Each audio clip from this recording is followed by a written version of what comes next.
Meaning of layperson. Layperson. Layperson. Layperson. Layperson. The term layperson refers to someone who is not an expert in a particular field or subject, and may lack specialized knowledge or training.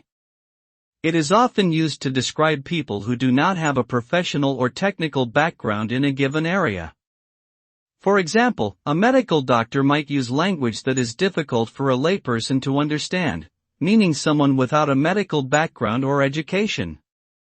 In general, the term layperson is used to distinguish between professionals with specialized knowledge and members of the general public who do not have such specialized expertise.